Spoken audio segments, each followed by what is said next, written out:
George Washington didn't step into history as a general or a president.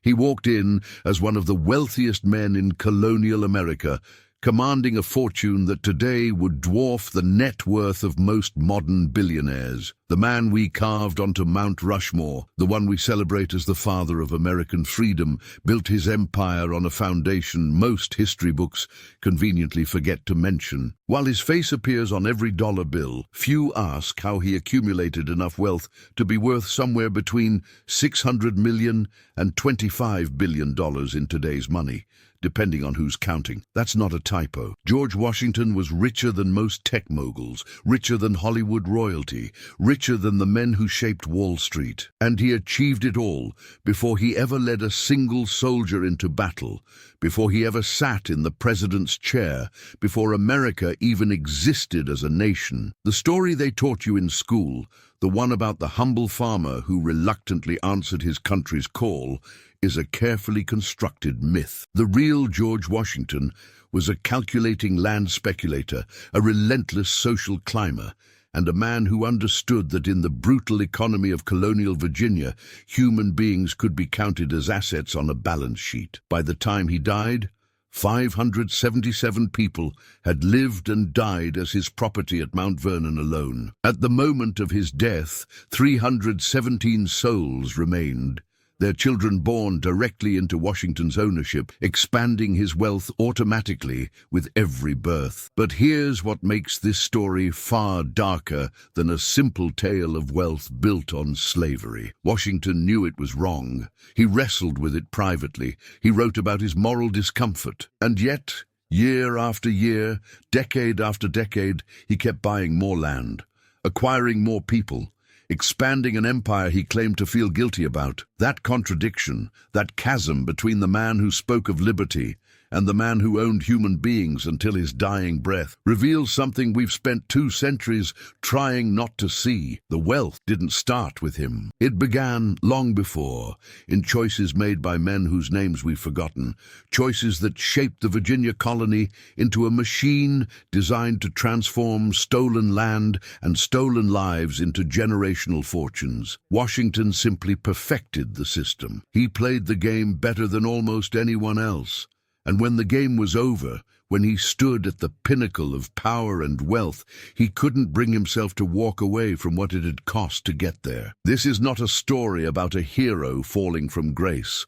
It's the story of how America built its first fortune, how the wealthiest founding father accumulated his riches, and why the methods he used reveal uncomfortable truths about the nation he helped create. The marble statues don't tell this version. The textbooks skip over the details, but the ledgers remain, cold and precise, documenting every transaction, every purchase, every calculated decision that transformed George Washington from the son of a minor planter into one of the richest men of his age. What you're about to discover isn't revisionist history.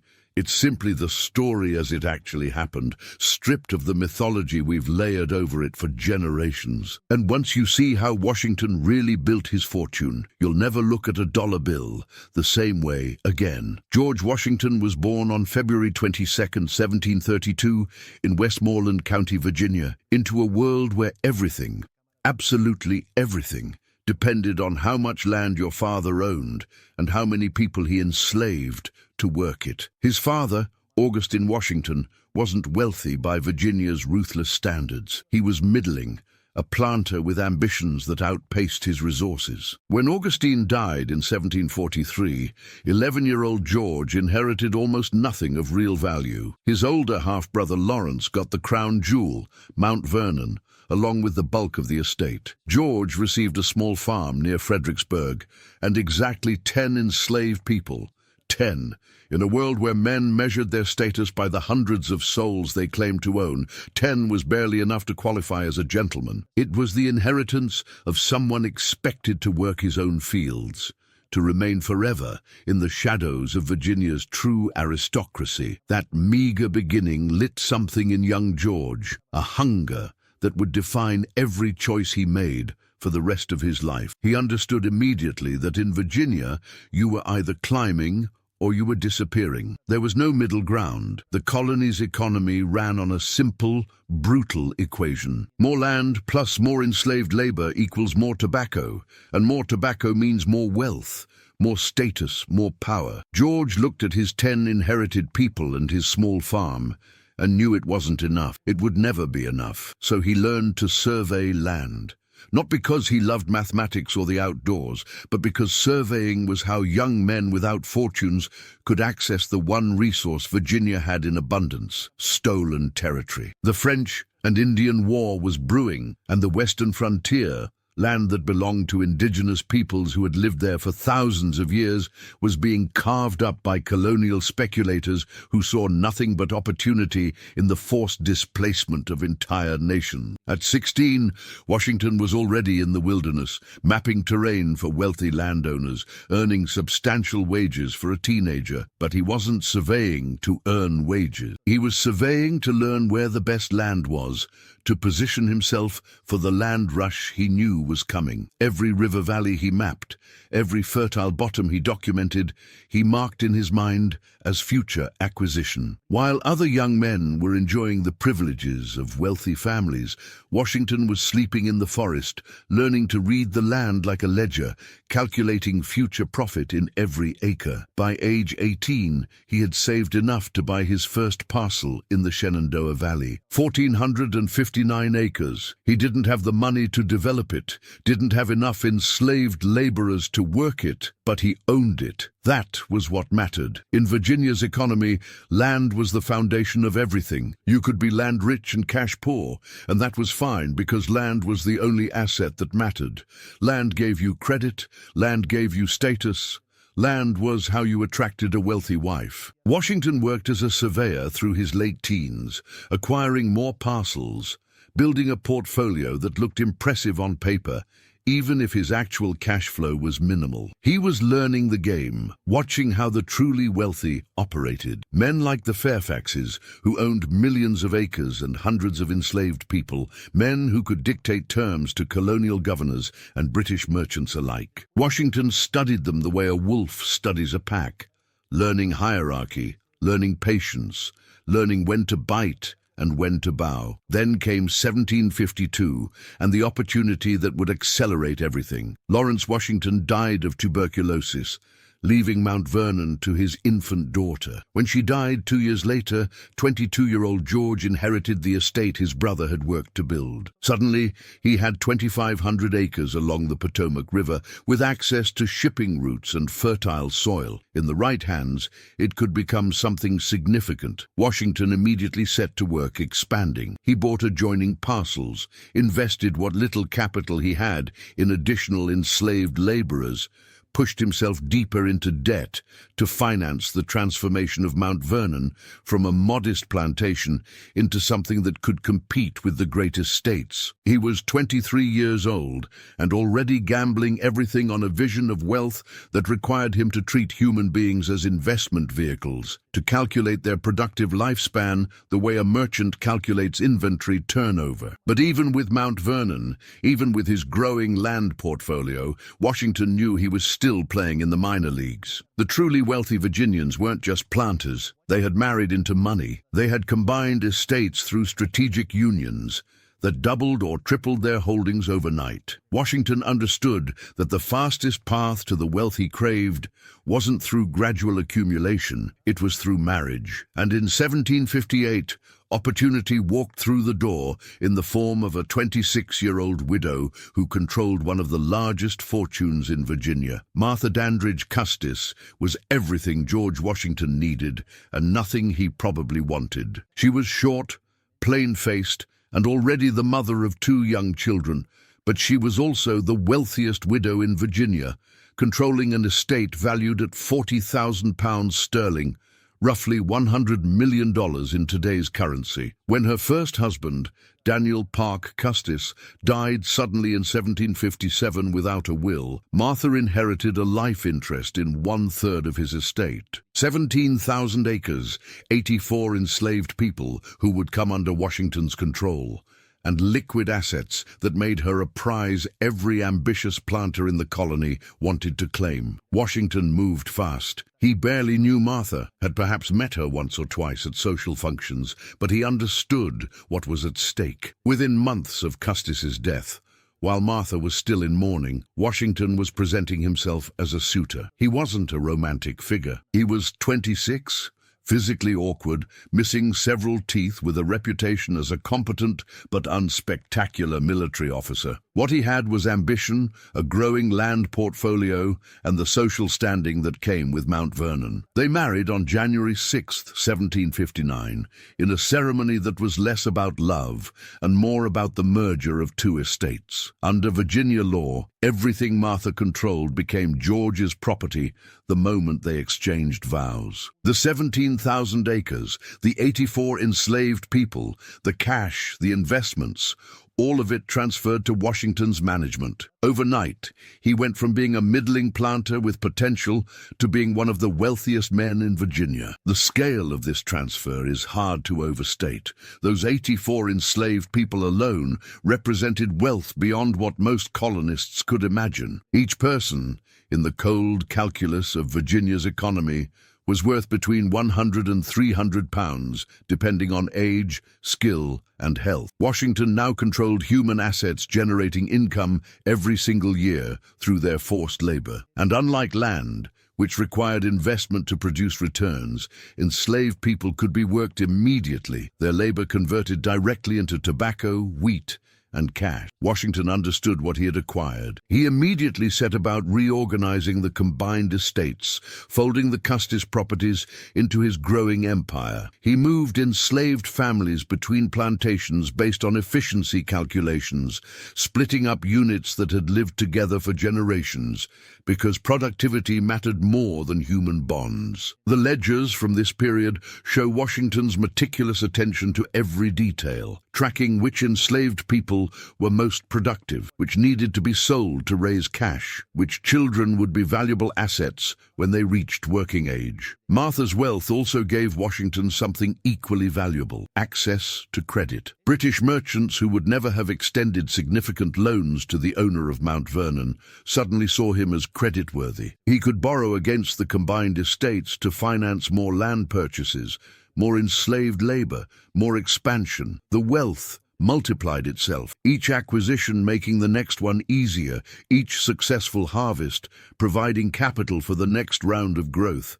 But there was a darkness beneath the numbers, something Washington himself seemed aware of, even as he participated in it. The enslaved people who came with Martha's estate weren't abstractions. They had names, families, histories. They had watched their previous owner die and immediately found themselves under new management, subject to the whims of a man they'd never met, a man who saw them primarily as economic units to be optimized. Washington's correspondence from this period reveals a man struggling with cognitive dissonance. He wrote to friends about his belief that slavery was morally problematic, that it corrupted both the enslaved and the enslavers. Yet in the same letters, he discussed purchasing more people, complained about those who weren't productive enough, and calculated how to maximize returns from their labor. It was the contradiction at the heart of his entire life. A man who intellectually understood the evil of slavery, but couldn't bring himself to sacrifice the wealth it generated. The marriage to Martha also gave Washington social legitimacy. He was now connected to the Custis family network, which extended throughout Virginia's planter aristocracy. Doors that had been closed suddenly opened. Invitations arrived to social events where the colony's most powerful men gathered. Washington was no longer the awkward surveyor's son. He was a major planter, a man of consequence, someone whose opinions mattered. He used that access ruthlessly. At dinners and card games, he learned which parcels of land were coming available, which estates were struggling, who was desperate enough to sell at a discount. He positioned himself to be the first buyer when opportunity arose. And when the French and Indian War created new openings for land speculation in the Ohio Valley, Washington was already connected to the men who could grant him access to those territories. By 1760, just a year after his marriage, Washington had already begun the transformation that would define his next 2 decades. He was no longer just managing estates. He was building an empire. The Custis fortune gave him the foundation, but his own ruthless efficiency turned that foundation into a platform for expansion that wouldn't stop until he controlled more wealth than almost any other man in America. And as his fortune grew, so did his dependence on the very system he claimed to find morally troubling. Every new acre required more enslaved labor. Every new venture required more human beings whose lives would be consumed to feed his ambition. Washington was building his path to riches, and that path was paved with the stolen freedom of hundreds of people who would never see a penny of the wealth their labor created. Mount Vernon wasn't a home, it was a factory. By the early 1760s, Washington had transformed the estate into a sophisticated operation designed to extract maximum profit from every available resource. The plantations sprawled across 8,000 acres, divided into 5 separate farms, each managed with the precision of a military campaign. Washington rose at dawn, rode between farms, inspected crops, checked on enslaved laborers, reviewed accounts, and planned expansions. He approached wealth building the way he would later approach warfare, with meticulous planning, ruthless efficiency, and absolute intolerance for anything that reduced productivity. The tobacco that had made Virginia rich was already struggling by the time Washington took full control of his estates. Soil exhaustion, British merchant exploitation, and fluctuating prices made tobacco an increasingly risky crop. So Washington diversified. He shifted Mount Vernon toward wheat production, recognizing that grain could be sold locally and internationally without depending on British merchants who controlled the tobacco trade. He built a grist mill to process his wheat and his neighbor's wheat, charging fees that generated additional income. He established a fishery on the Potomac, catching and selling shad and herring by the thousands. Each venture required labor. Enslaved people planted and harvested wheat. They operated the grist mill. They caught and processed fish. They built fences, repaired buildings, maintained equipment. Washington tracked every hour of labor, calculating productivity rates, identifying who worked fastest, who needed more supervision, who could be trusted with skilled positions. His weekly reports to farm managers read like efficiency studies, praising those enslaved workers who exceeded expectations and noting those who fell short. The expansion never stopped. Washington kept purchasing more enslaved people to increase his labor force. He bought additional land adjacent to Mount Vernon, the pattern repeated year after year.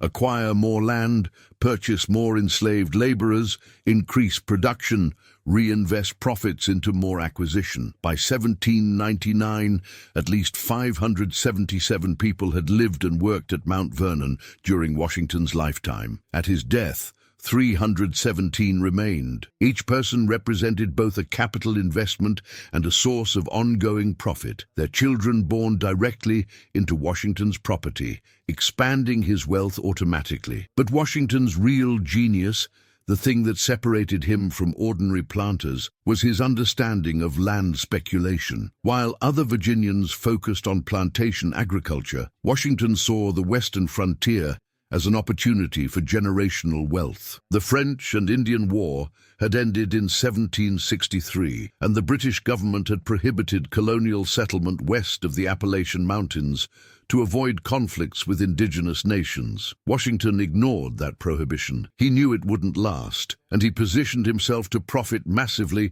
when it eventually collapsed.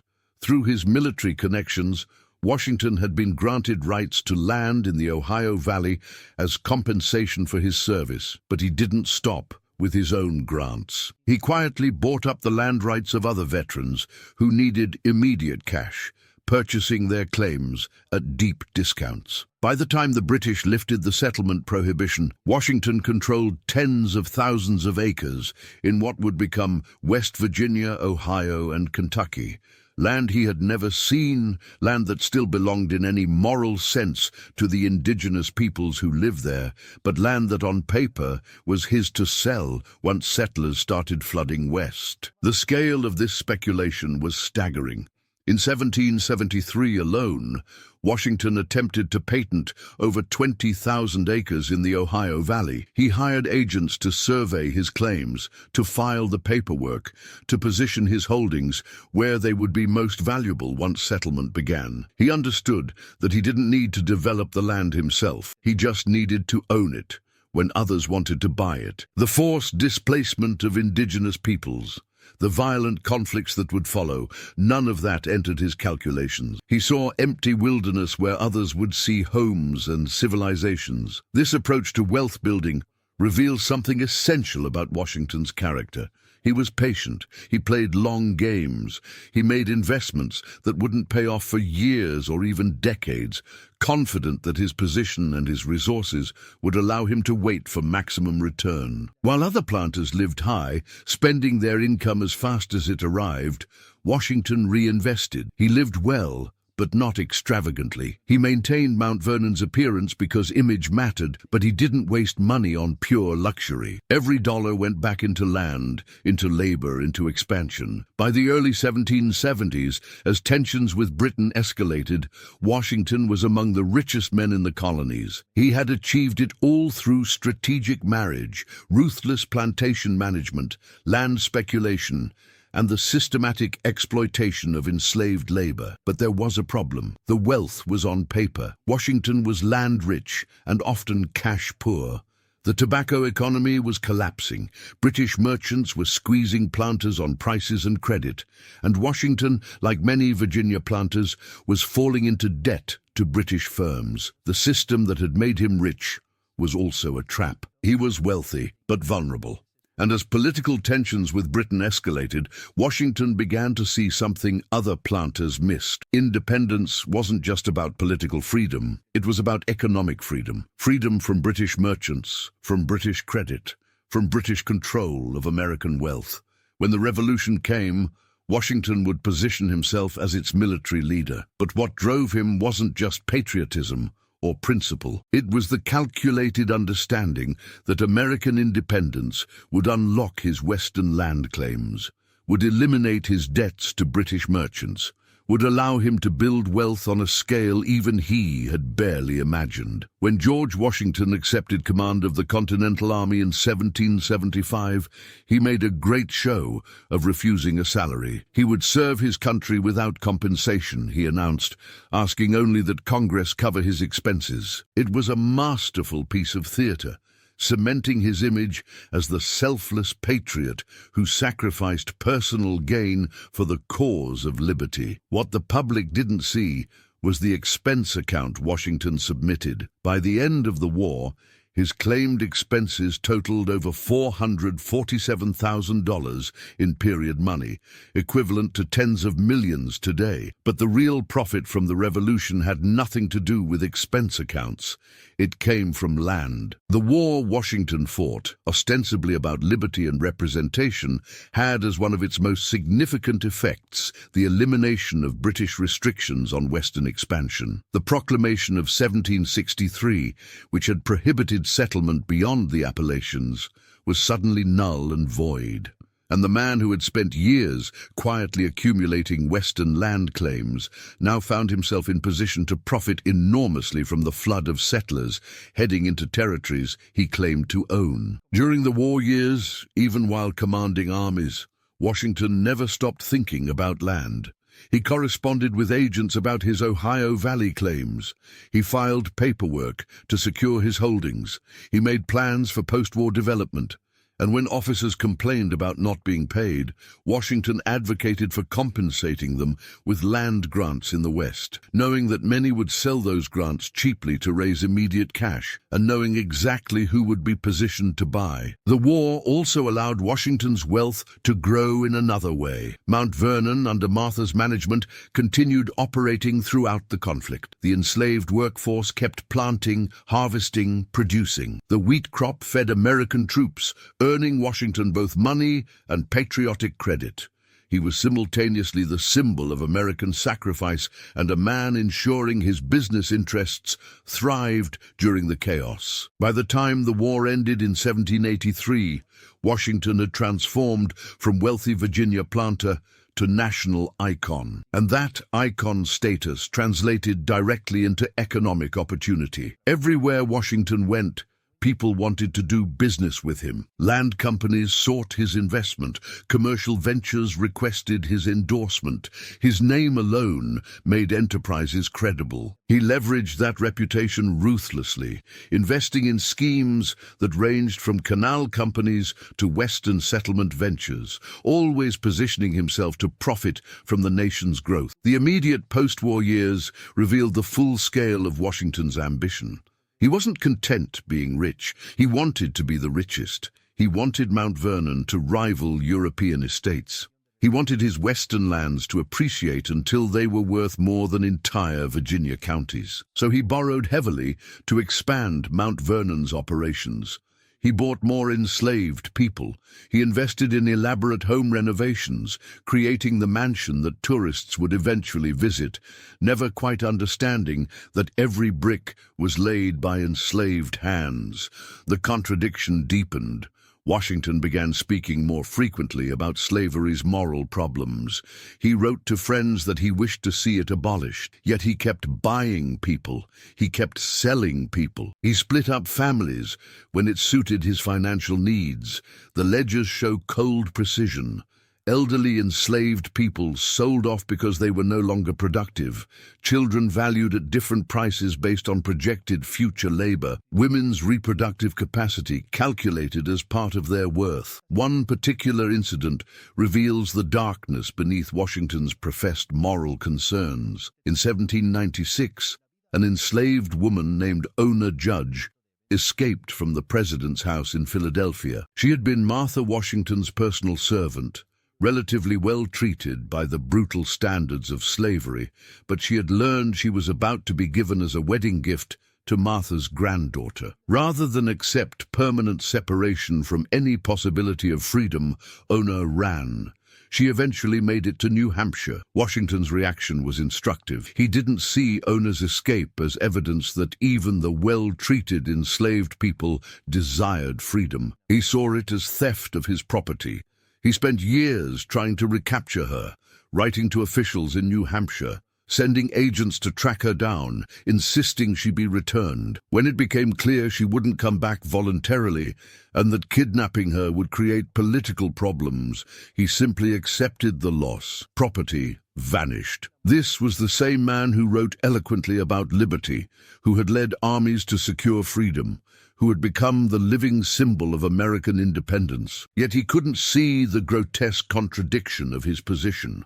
Or more accurately, he could see it, acknowledged it in private correspondence, but simply couldn't bring himself to sacrifice the wealth slavery generated. Then came the Constitutional Convention, the gathering of the richest and most powerful men in America to design the nation's government. Washington presided over debates that included extensive discussion of slavery. Would it be allowed in new states? How would enslaved people be counted for representation? What would happen to fugitives who escaped to free states? Every question had direct economic implications for men like Washington, whose wealth depended on maintaining the institution. The Constitution they produced protected slavery in multiple ways.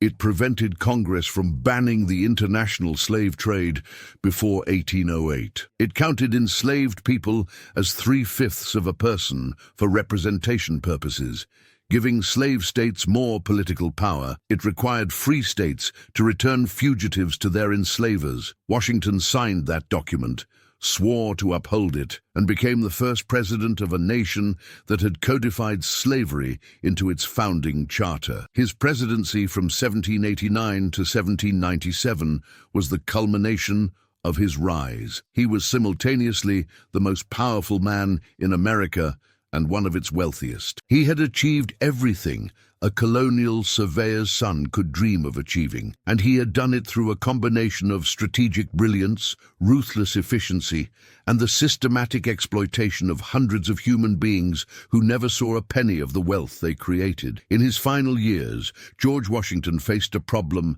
that no amount of wealth could solve: his conscience. By 1799, Mount Vernon's enslaved population stood at 317 people. 123 belonged to Washington directly. The rest were part of the Custis estate, tied up in legal arrangements that made freeing them complicated. And Washington, now 67 and feeling death's approach, wrestled with what to do about the human beings who had built his fortune. He knew slavery was wrong. His private letters from the 1780s and 1790s show increasing moral discomfort. He wrote to friends that he hoped to see gradual emancipation, that the institution degraded both enslaved and enslaver, that America's founding principles contradicted the practice. Yet for decades, he had done nothing. He had continued purchasing people, working them until they died, treating their children as inherited property. The gap between his words and actions had become a chasm. What changed wasn't his moral understanding. What changed was his mortality. Facing the end, Washington began to consider his legacy. How would history judge a man who spoke of liberty while owning hundreds of people? He wanted to be remembered as the founder who actually did the right thing. On July 9, 1799, Washington signed his will. The document stated that upon Martha's death, all enslaved people owned directly by Washington would be freed. It was the only one of the major founding fathers to free his enslaved people through his will. But the document revealed just how constrained even this gesture was. First, the freedom was delayed. It wouldn't take effect until Martha died. This meant that the enslaved people at Mount Vernon faced a terrible calculation. Their freedom depended on their mistress's death. Martha, understandably terrified, freed them within a year, unable to sleep knowing that hundreds of people might benefit from her demise. But Washington's decision to delay showed that even in death, he prioritized family comfort over human freedom. Second, the will only freed Washington's people, not the Custis estate enslaved population. 123 people would eventually gain freedom. 153 would remain enslaved, passed to Martha's descendants, many of them eventually sold to settle estate debts. Washington knew this would happen. He had legal options to attempt freeing all of them. He chose not to exercise those options because doing so would reduce his family's inheritance. Third, the will provided only minimal support for the freed people. Washington arranged for elderly and infirm formerly enslaved people to be supported by his estate, and he established a fund to educate the children until age 25. But that was it. No land grants, no significant financial support. People who had worked their entire lives to build his fortune would walk away with nothing but their freedom, expected to survive in an economy that gave them no resources and barely recognized their humanity. When Washington died on December 14, 1799, from a sudden throat infection, he left behind an estate valued at over $500,000 in period money. Modern estimates, accounting for land values and inflation, place his wealth at anywhere from $500 million to over $20 billion in today's terms. It was one of the largest fortunes in America, and it had been built almost entirely on stolen land and stolen labor. The death itself was emblematic of Washington's entire life. As he lay dying, enslaved people stood in the hallway, barred from the room, waiting to learn their fate. One of them, William Lee, had served as Washington's personal valet for decades, had accompanied him through the Revolution, had been promised immediate freedom in the will. He waited outside while his owner died, knowing that his liberation depended on a document he couldn't read, held by people whose interests lay in keeping the system intact. The public mourning that followed Washington's death was unprecedented. The nation grieved. Churches held services. Orations praised his character. Monuments were planned, and in all that mourning almost no one mentioned the 317 people whose labor had enabled Washington's greatness. They were invisible as they had been throughout his life, their contributions erased, their suffering unmentioned, their names lost to a history that wanted only to celebrate the hero. Martha Washington lived until 1802, and during those 3 years, the formerly enslaved people of Mount Vernon scattered. Some found work in the local area. Some moved north to Philadelphia or New York, seeking opportunity in cities that at least nominally banned slavery. Many struggled. Freedom without resources is a harsh gift, and most of Washington's freed people had no land, no money, no tools, nothing but their bodies and whatever skills they had learned while enslaved. The Custis estate enslaved people fared worse. They remained in bondage, distributed among Martha's descendants. Some of them eventually sold south to the expanding cotton plantations, where slavery was becoming even more brutal than it had been in Virginia. The children born at Mount Vernon during Washington's lifetime ended up scattered across the South, their families destroyed, their lives consumed by the institution Washington had claimed to oppose. The estate itself eventually became a national shrine. Modern visitors walk through carefully restored rooms, admire the view of the Potomac, learn about Washington's agricultural innovations, and rarely confront the reality that they're standing in a place built by enslaved labor. The reconstructed quarters sit at a respectful distance from the main house, sanitized, educational, emptied of their horror. And the money, the vast fortune Washington accumulated, mostly dissolved within a generation. His heirs spent it, lost it to bad investments, saw it eroded by inflation and economic changes. The land he had speculated on never appreciated the way he had hoped. By the mid-1800s, much of what Washington had built was gone. The fortune he had sacrificed so much to create vanished like morning mist. But the legacy remained. Not the wealth, but the mythology. George Washington became the model of American success, the man who had risen from modest beginnings to lead a nation. And in that mythology, the darkness disappeared. The enslaved people vanished from the story. The land speculation became wise investment. The strategic marriage became a love match.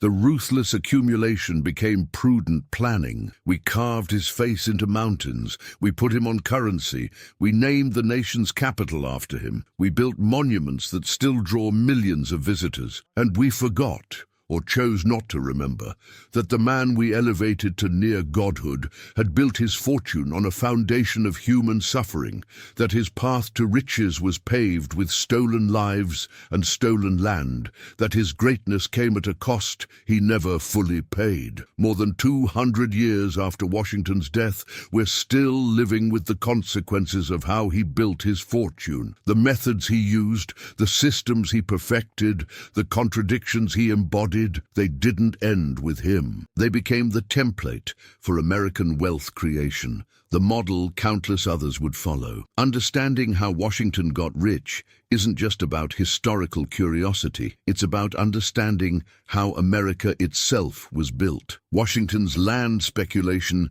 established a precedent that shaped westward expansion for the next century. His practice of buying up claims from soldiers and settlers, holding vast territories while indigenous peoples were driven from their homes, became standard operating procedure. The wealth gaps we see today between those whose ancestors owned land and those who were systematically prevented from doing so traced directly back to systems Washington helped establish. The enslaved people who built Mount Vernon left descendants who never received any share of the wealth their ancestors created. No inheritance, no reparations, no acknowledgement that their labor had generated one of America's greatest fortunes. Those descendants, if they could be traced, would have legitimate claim to wealth that was stolen from their families through generations. The numbers are stark. The median white family in America today has wealth of approximately $188,000. The median black family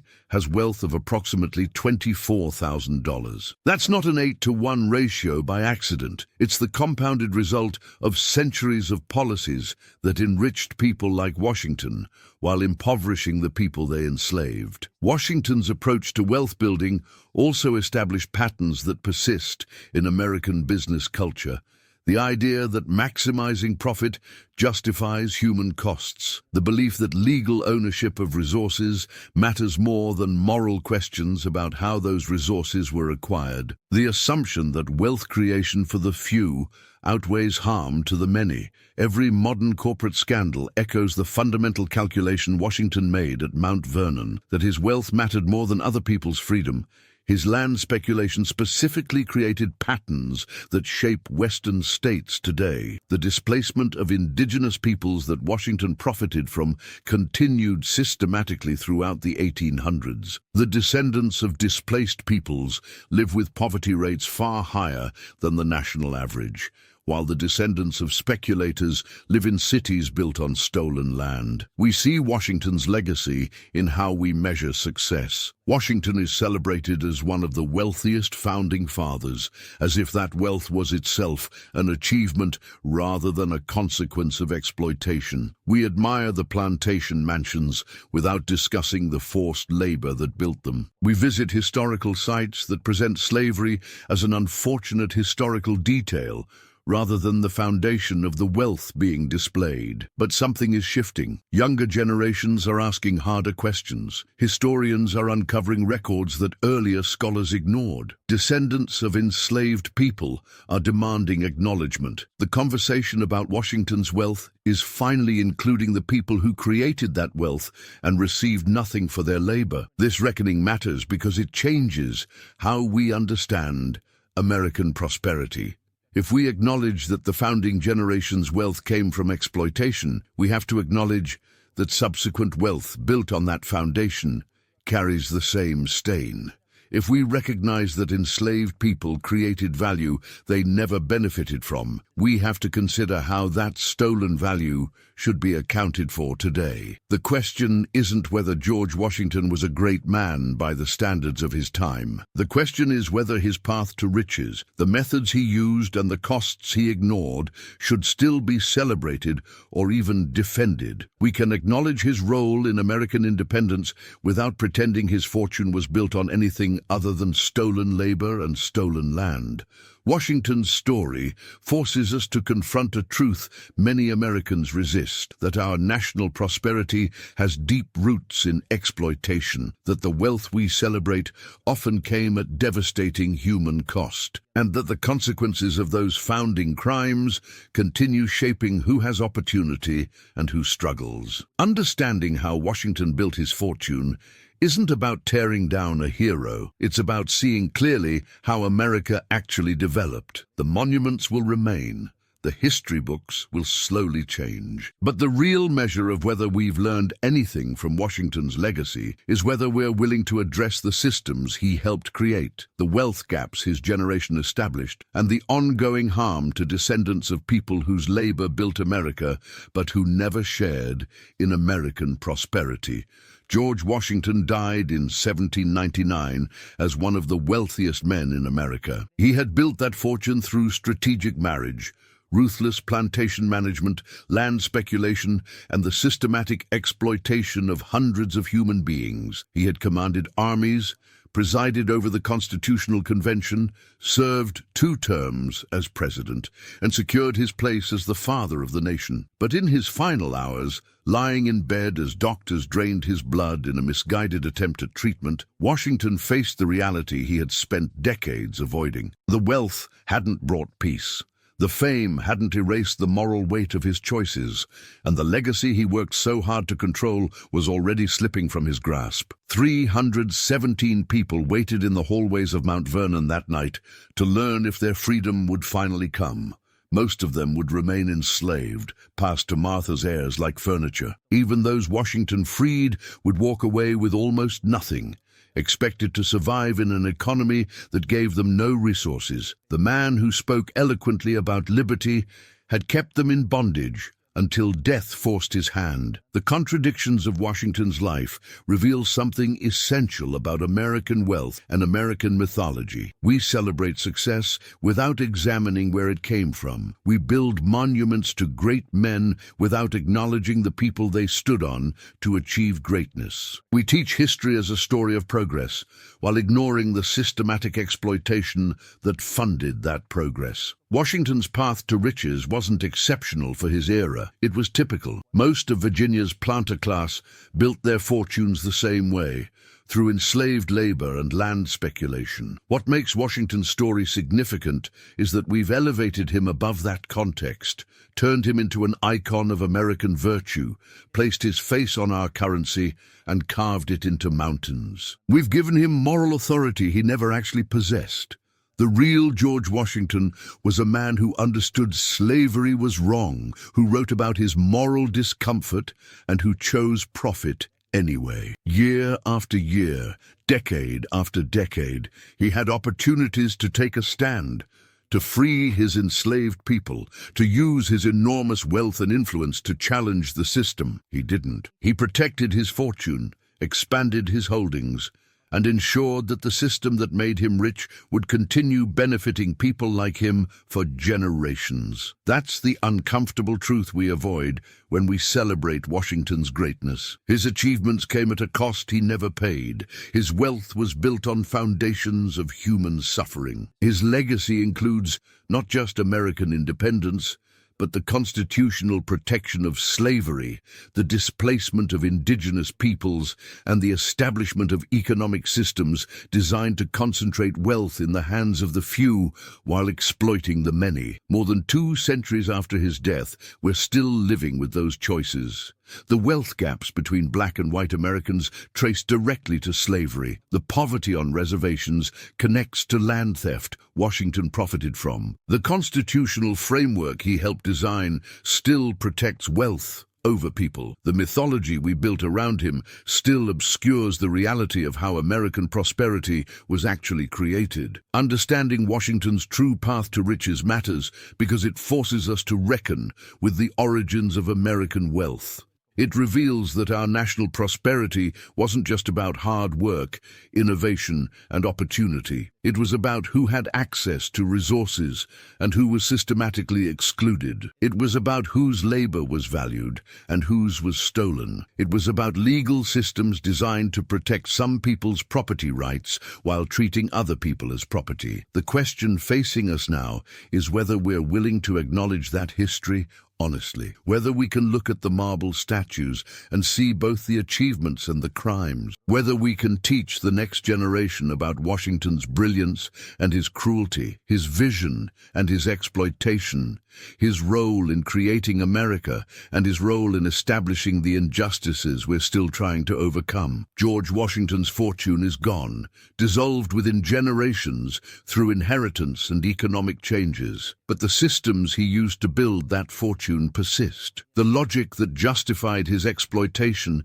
still shapes how we think about wealth and labor. And the descendants of the people who built his empire still carry the economic consequences of his choices. That's the real legacy of George Washington's path to riches, not the dollar bills or the monuments or the mythology, but the ongoing reality of who has wealth and who doesn't, who has opportunity and who struggles, who inherited advantage and who inherited disadvantage. Understanding how he got rich means understanding how America was actually built, and understanding that history is the only way we can build something better. The story of George Washington's wealth is ultimately a story about choices, about a man who had every advantage, every opportunity to do the right thing, and who chose comfort over principle, profit over justice, personal fortune over human freedom. It's a story that challenges us to examine our own choices, our own complicity,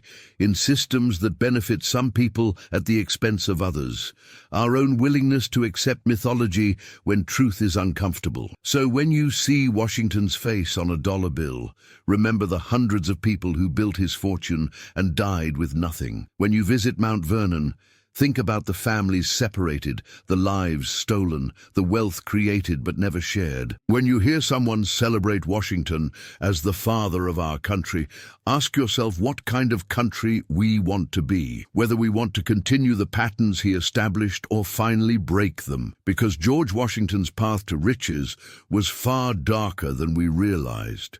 And until we're willing to see that darkness clearly, to acknowledge it honestly, and to address its ongoing consequences directly, we'll never fully understand what America was built on or what it could become. The monuments will stand. The mythology will persist, but the truth is available to anyone willing to look at the ledgers, read the letters, and listen to the stories of people whose names don't appear in history books, but whose labor built everything we celebrate. That truth is uncomfortable. It should be. It and our response to that discomfort will determine whether we've learned anything from George Washington's legacy, or whether we'll keep repeating the patterns he established until we finally find the courage to choose differently.